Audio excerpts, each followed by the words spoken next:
continuidade ao capítulo 5, Substâncias e misturas, características, propriedades e método de separação. Na página 10, 5.3, diferenciando mistura de substâncias no laboratório. A questão é: uma substância heterogênea é fácil de se perceber que se trata de uma mistura e não de uma substância pura. Mas e uma substância homogênea? O que fazer? Se você chega em um ambiente onde há sobre a mesa um copo com areia, o que forma uma mistura heterogênea, você na hora consegue afirmar que é uma mistura. Mas e se há um copo com água destilada, ou seja, apenas moléculas de água, é uma substância pura, e ao lado dele há um copo com uma pitada de sal? Como saber, como diferenciar um do outro? Como diferenciar uma substância homogênea, no caso uma mistura homogênea de água e sal, de uma substância pura, no caso o copo apenas com água? Vamos na página 11. Algumas possibilidades existem. No caso do copo com água e sal, você poderia estar utilizando aí os seus sentidos. Ao experimentar a água com sal, tomar um gole dos dois copos, você rapidamente poderia estar afirmando com certeza qual que seria o copo apenas com água e qual que estaria com sal, pois o copo com água e sal apresentaria um gosto salgado. Assim, ficaria fácil. Porém, não é aconselhável você estar provando nenhuma substância em um laboratório. Por quê? Há algumas substâncias, algumas misturas que são tóxicas. Não dá para um cientista sair provando as amostras que chegam no laboratório. Assim sendo, existem algumas técnicas. Por exemplo, pode-se identificar através de temperaturas de fusão e ebulição. Veja aqui esses gráficos. Uma substância pura, ela tem ponto de fusão e de ebulição constante. Vamos tomar aí o caso da água. No caso da água, a 1 atmosfera, ou seja, a nível do mar, onde a pressão do ar é maior, ela entra em fusão em 0 graus. Então, em 0 grau, você tem a água sólida, o gelo, se tornando líquida. Enquanto que ela entra em ebulição, onde a água líquida se transforma em vapor de água, a 100 graus. Se você conseguir reproduzir essas condições no laboratório e medir as temperaturas, ao pôr essa água tanto no ponto de fusão, 0 graus, a 1 atmosfera, ou ao pôr tanto na ponto de ebulição, 100 graus a 1 atmosfera, ela tem que estar mudando de estado físico. Assim você conseguirá afirmar: aqui temos água pura. Já as misturas, temperaturas de fusão e ebulição variáveis, não há ponto de fusão, como identifica aqui no gráfico. E não há ponto de ebulição, e sim uma faixa de fusão e uma faixa de ebulição. Qual é a diferença de ponto de fusão para faixa de fusão?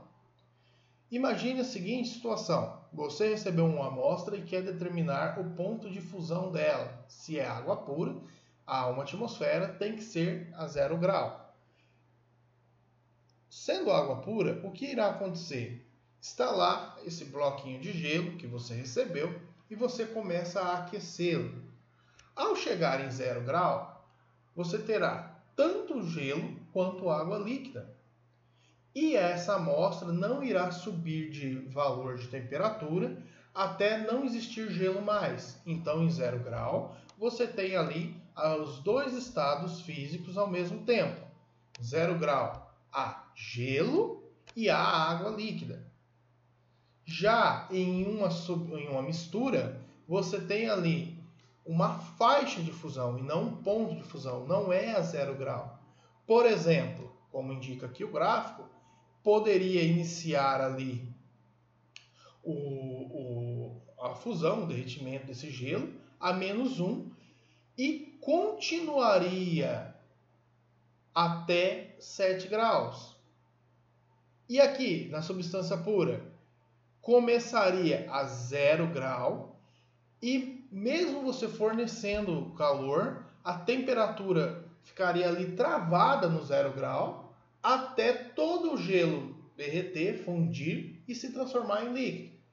Ponto de fusão é uma determinada temperatura, aonde você tem os dois estados físicos, sólido e líquido, e não se transformará ou melhor, não alterará a temperatura enquanto não houver todo o estado sólido transformado em líquido. O gelo vai derretendo a 0 graus, né, fundindo. E mesmo mantendo ali constante a oferta de calor, ele se mantém a 0 grau. A hora que todo o gelo funde, vira líquido, aí continua subindo a temperatura. Veja que o gráfico, que ao chegar a 0, a linha do gráfico se mantém constante aqui em 0, até a passagem de um certo tempo, onde todo o sólido ficou líquido, aí continua subindo a temperatura. Já aqui na mistura, não, continua subindo a temperatura, porém em uma faixa determinada. E com o ponto de ebulição é a mesma coisa, aonde numa substância pura você tem um ponto de ebulição fixo, uma determinada temperatura, no caso da água, 100 a uma atmosfera. Aqui o gráfico é um gráfico de qualquer outra substância, não necessariamente tem que ser de água, porque perceba que a 0 é o ponto de fusão, mas o ponto de ebulição dele aqui é 95. Vamos imaginar que fosse a água, então o ponto de ebulição seria 100. Nesse caso, ao chegar a água líquida a 100 graus, você terá uma mistura ali, tanto de água líquida quanto de vapor, né? Uma mistura de estados, né? Tanto de água líquida quanto de vapor. E trava a 100 graus. Enquanto houver água líquida, estará a 100 graus. A partir do momento que toda a água líquida se transformou em vapor, aí a temperatura continua elevando. E já na mistura? A mistura não. Repete a mesma situação que a faixa de fusão, havendo uma faixa de ebulição. Nesse caso aqui está representando de 97 a 98 graus. Ou seja, você tem tanto a líquida quanto a mistura e continua aquecendo ao passo que vai mudando o estado físico. Existem alguns casos específicos de misturas, as azeotrópicas, onde as azeotrópicas há um ponto de ebulição, ou seja, determinada temperatura acontece a ebulição, mas não há ponto de fusão, há uma faixa de fusão. E as eutéticas, que é o contrário, há um ponto de fusão, mas não há um ponto de ebulição, há uma faixa de ebulição. Aqui alguns exemplos. A água e o álcool é azeotrópica e as ligas metálicas são eutéticas. Falaremos agora sobre formas de purificar uma mistura. E o que o nosso material nos traz é uma das substâncias aí mais importantes a sua purificação, que é a água. Em locais onde a água é coletada de rios ou açudes, lagoas, represas, essa água precisa de um tratamento. Por quê? A água que ali está, ela não está numa condição adequada para ser consumida. Há várias substâncias misturadas ali com ela que podem gerar danos à saúde. E quais que são as etapas para a purificação dessa água? E aqui, na página 12, fala-se aí dessas etapas. Uma das etapas do tratamento de água, a água vai a um canal de coagulação. Então, há nesse canal a adição de uma substância que ela promove a coagulação. No caso do Brasil, é utilizado o sulfato de alumínio como o coagulante. O que é a coagulação? Existem ali, nesta água que foi encaminhada para o tratamento substâncias de tamanhos diferentes. Os tamanhos maiores do que 100 nanômetros, né, o que classifica aí essa mistura de água como uma suspensão, eles são removidos, né, primeiro por uma filtração simples, uma grade que não permite que entre ali pedaços de madeira, folhas, etc. A partir daí começa o processo de coagulação, onde as substâncias menores, entre 1 e 100 nanômetros, são aglutinadas. Elas se unem quando você coloca ali o sulfato de alumínio. A partir disso, começa a floculação, onde há um turbilhamento ali na água, uma mistura nessa água, né, fazendo que esses floquinhos que estão se unam e se tornam ainda maiores. Depois, essa água aí é encaminhada a um tanque, onde ela fica em repouso, para que haja a decantação, que é essas partículas maiores irem ao fundo. A decantação também pode ser chamada de sedimentação. Ainda falando da decantação, existe a possibilidade de você separar com ela substâncias líquidas de sólidas, aonde você permite que os sólidos sedimentem no fundo, ou um líquido mais denso de um menos denso. Mas aí há, como aqui há na representação, a necessidade de se utilizar um funil de decantação. Perceba, se aqui nós estivéssemos tentando separar água de azeite. O azeite ele é menos denso do que a água, então ele fica por cima e a água por baixo. Como não há essa mistura homogênea dos dois, fica assim. Você, através de uma válvula, você pode estar aí separando essa mistura, permitindo que a água saia. Ao acabar a água, fecha a válvula, sobra ali o azeite e a água pura dentro do recipiente que estava coletando, no caso aqui um becker. Também há outro processo de separação, que é a centrifugação. A centrifugação nada mais é do que um processo acelerado aí da sedimentação, da decantação. Por quê? Esse processo utilizado em máquina de lavar, né, onde se separa ali a água das roupas sólidas, a água que é líquida das roupas sólidas, e também nos exames de sangue. E ao girar, né, na centrifugação essa mistura, o que acontece? Você obriga, né, o material ali a ir ao fundo, no caso, na lateral, quando você está girando. O material que pode ser retirado ali, ir ao fundo. Como assim? O sangue, existe vários componentes, uns mais leves e outros mais densos, né? Quando você gira ele numa centrífuga, o que está dentro ali de um tubinho de ensaio, essas substâncias mais densas, elas vão em direção ao fundo, ok? Então é assim que a centrifugação faz. Mas a centrifugação não é aí utilizada no tratamento comum de água. Está falando aqui, trazendo ela para a gente relacioná-la com a decantação.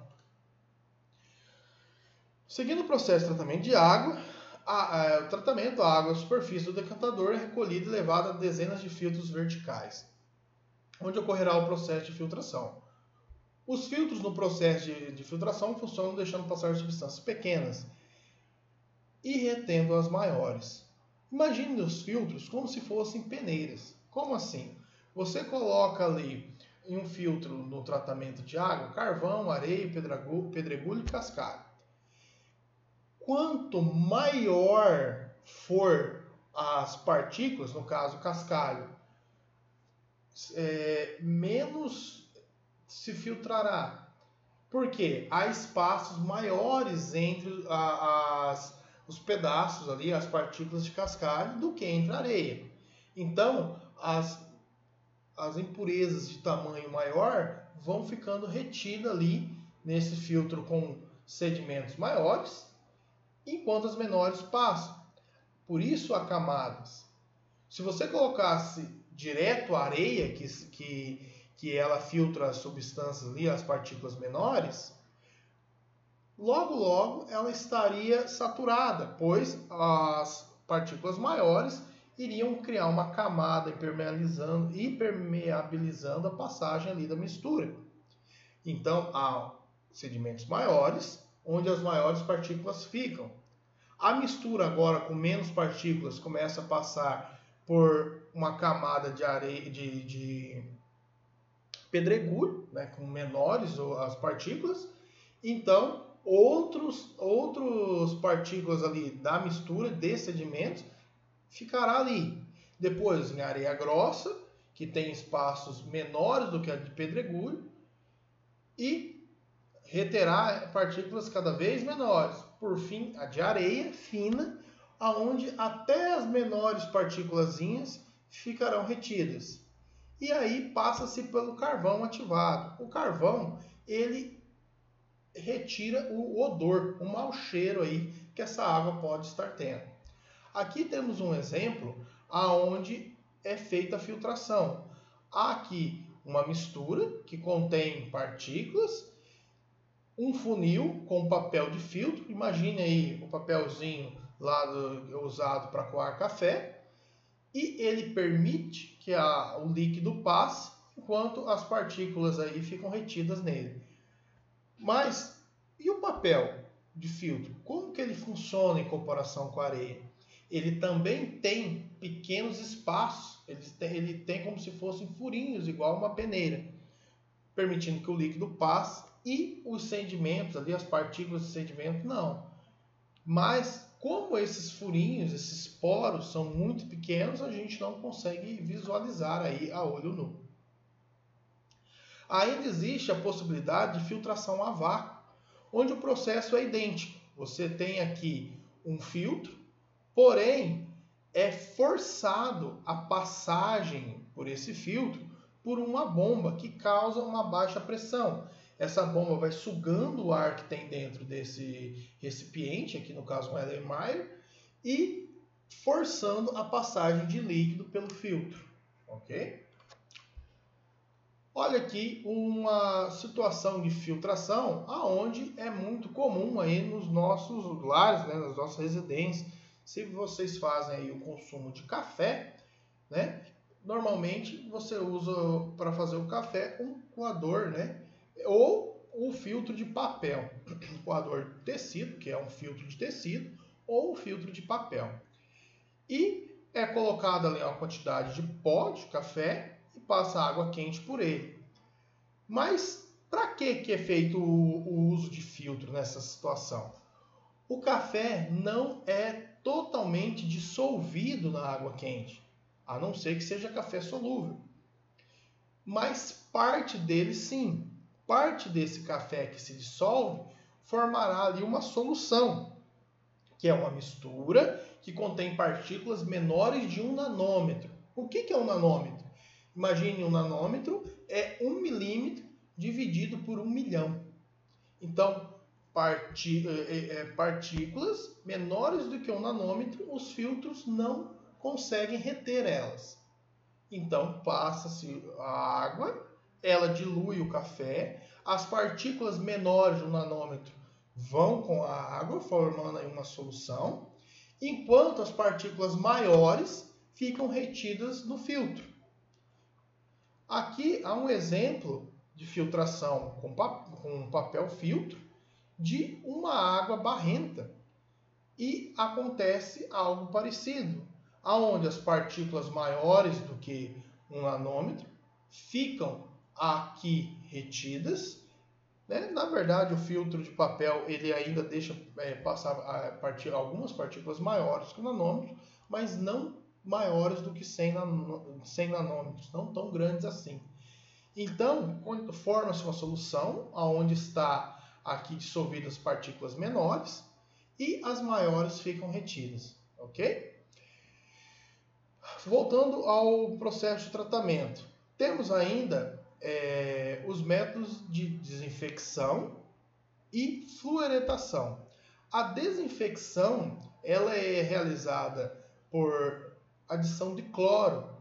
O cloro é muito comum a utilização dele para desinfectar porque ele mata bactérias e agentes patológicos. Se você pegar um pouco de água e jogar num ambiente que permite uma visibilidade boa, como um espelho, um vidro ou a pintura de um automóvel, ao secar essa água, você perceberá uma mancha branca, que dentre outros sais que podem estar dissolvidos ali, você tem ali o cloro, o hipoclorito de sódio ali, que vai se dissolver e você conseguirá perceber ali que há cloro na água da rede de tratamento, né, da água encanada que chega às residências. Também há adição de flúor, que previne a formação de cárie, ok? A água, ela no processo de floculação, promove-se aí um aumento, né, da acidez dessa água. Então, é preciso que baixe ali a acidez. E como que é feito isso? É adicionado ali o cal, que é o óxido de cálcio, ou o carbonato de sódio, que ele diminui a acidez dessa água. Aqui um esquema de uma estação de tratamento de água, onde você tem um açude, né, uma represa, a água é coletada e é feito ali o processo de floculação, aqui adicionando o sulfato de alumínio, né, o processo de coagulação. Depois ele vai para a floculação, onde é agitado e faz com que as partículas que estão começando a se unir se unam às outras, formando partículas maiores. Aí mantém essa mistura aí em repouso. Há a decantação, onde sedimentam no fundo desse reservatório as partículas. Depois é retirado por cima essa água, porque as partículas estão no fundo. Então é escoado aqui por cima desse tanque de decantação e a água passa por filtros, carvão ativado, areia, cascalho, que vão aí retendo as partículas. Depois vai para um reservatório de água e é distribuído aí para a cidade. Lógico, passando aí pela adição de cloro e de flúor. Galerinha, aqui na página 15, nós temos aí o exercício resolvido número 10. Temos aqui o exercício número 11, que pergunta: no sistema de tratamento de água apresentado a figura, a remoção do odor e desinfecção da água coletada ocorre respectivamente nas etapas. Então, desinfecção, a gente já sabe que é quando há adição de cloro. E olha só, a adição de cloro está acontecendo aqui na etapa, número 5, cloro, desinfecção. E para retirar o odor é com carvão ativado na etapa número 2, que é a letra D que está aqui, pois já é um exercício resolvido. Eu preciso agora que vocês façam algumas atividades, ok? E tchauzinho. Fiquem com Deus. Qualquer dúvida, estou online. Até a próxima.